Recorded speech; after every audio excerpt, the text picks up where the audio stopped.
Hey guys, what's up? Welcome back to Draw Editions. This video is going to be a little different to what I usually do on the channel because instead of throwing my own original character into an existing universe, I'm going to be doing my submission into the Popcross monthly redraws.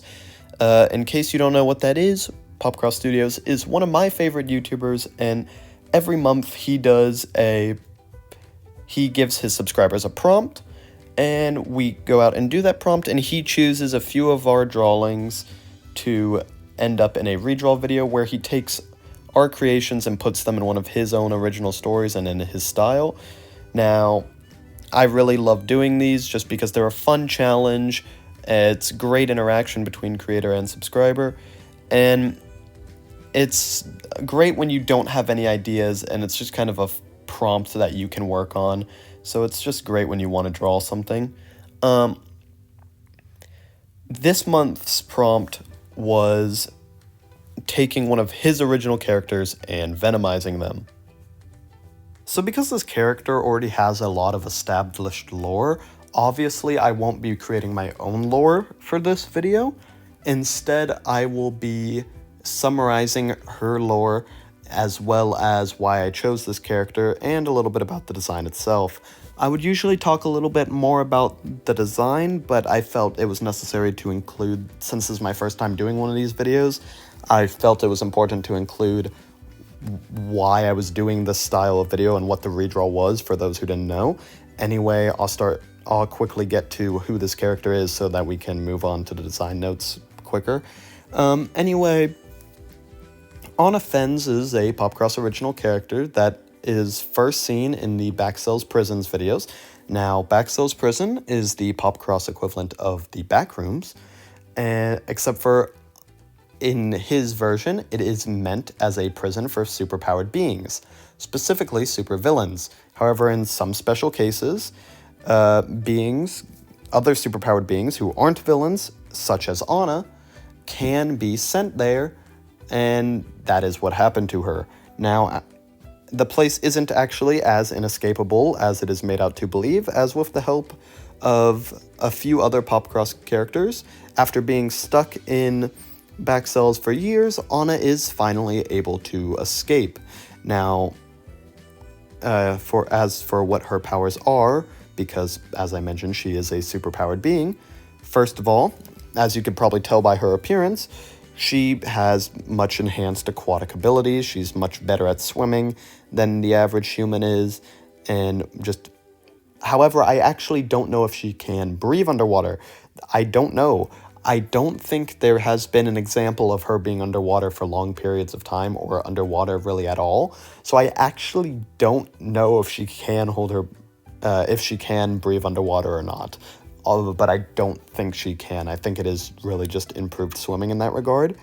However, her second ability, which is actually the ability she makes use of the most, so I would call it her primary ability, is that she can phase through objects.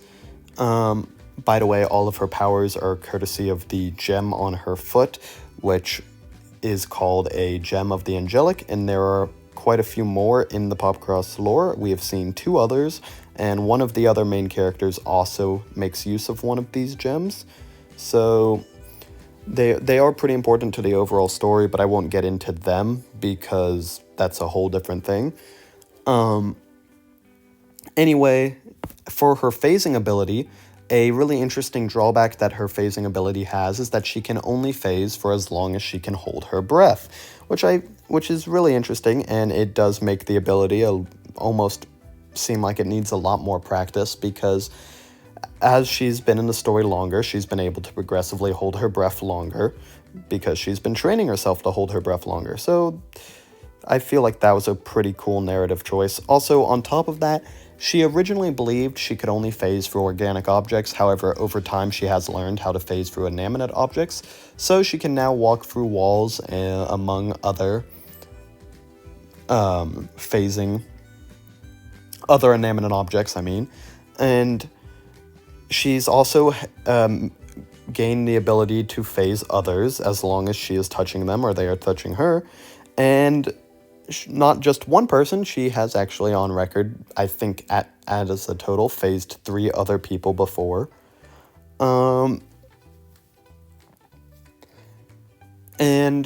something I have to applaud Popcross on is actually Anna's name, as it was a setup for a pun the whole time, and I was not prepared for that, as it was somewhat recently revealed to us that her last name is Fens, so her full name is Anna Fens, as I said earlier, which is actually a reference to the common phrase when you are undecided about something, in which you are on the fence. And Anna, one of her character flaws that she has been trying to work through, is that she is incredibly indecisive, and even simple questions like what flavor of ice cream she wants is a massive struggle for her and very stressful for her. So, and it is confirmed that the Anna Fens thing is a pun, and I was not ready for that, but I have to applaud him for that setup. But that's about all for the basics of who Anna Fens is. And as for why I chose her, I just thought that she would make the most visually unique Venom, because despite all of Popcross's characters having fantastical powers or like special armor and stuff, they are mostly very human looking. And sure, I could have done Venomized armor, which would have been really cool, and I actually probably should have done, because as I've mentioned in a previous video, armor is my specialty. It's what I'm best at when it comes to drawing.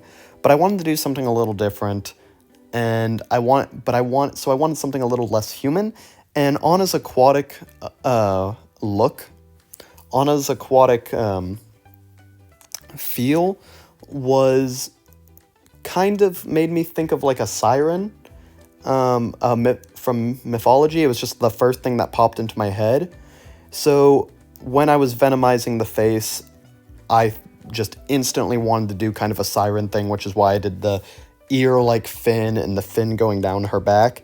But also, as Venom, I felt it was necessary to make the fins she already had feel sharper.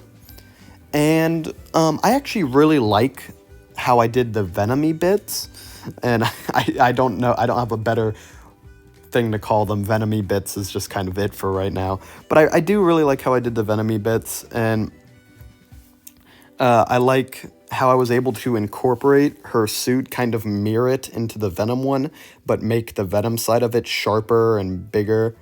And on that note, I actually, when I was drawing the base for Anna, like when I was drawing kind of just the pose, I accidentally made her... Anna's kind of skinny. If you look over at the picture on the side, she's pretty skinny because she's a kid. So she's younger. And yeah, so she's pretty skinny, but I made her a lot more muscular, which I didn't mean to do. That just kind of happened on accident.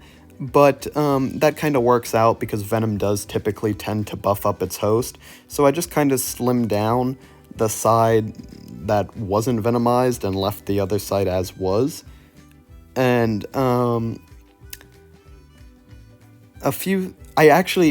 was like the first time I'd done this, I really liked what I did with the Venom eye. I was just going to leave it white, but then I looked at the reference picture that you can see in the bottom left of the screen, and I realized that Venom's eye is not actually white, and that it is a gradient of a very light blue to white. So I ended up doing that on all of the white segments of the drawing, and I think that just made it look that much better. I think it was actually a really good choice, and I'm glad I had that reference picture pulled up. I'm very happy with the tendrils. Like, I feel like the way they wrap around and join up with things feels very organic, although I do see a few issues with some of them, but overall I do really like how I did the tendrils. The actual Anna portion, I don't like quite as much as I do the Venom bits, but frankly, the reason I left those there was I was trying to... There's like 3 reasons I did it. First of all, I thought it would be kind of a cool and more unique way. Like, I know there's going to be a lot of people who submit a fully Venomized character, and I wanted to do something a little bit different. But also, second, I thought I wanted to make it more clear which character I was choosing, because I felt like if I fully Venomized it, it wouldn't be as obvious as to what character I had ended up choosing. So I wanted to make it a little bit more obvious. And third, and this only applies to one part of the body that isn't Venomized, but the reason her, I guess it's the right foot because it would be mirrored, the reason her right foot isn't Venomized is actually because that's where the Gem of the Angelic is, and I wanted to kind of portray this idea that the gem is so powerful that it's kind of repelling the symbiote. Like, the symbiote can't go over that part of the body because the gem is creating kind of this mystical field that is repelling it. So I thought that was an interesting concept to kind of explore, and I don't feel like I really showed that the best, but overall I think it was okay.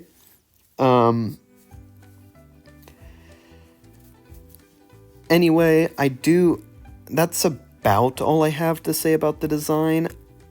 Like I said, I really do like the head and stuff, and I like how I did the Venom bits, but otherwise I think it's just kind of okay.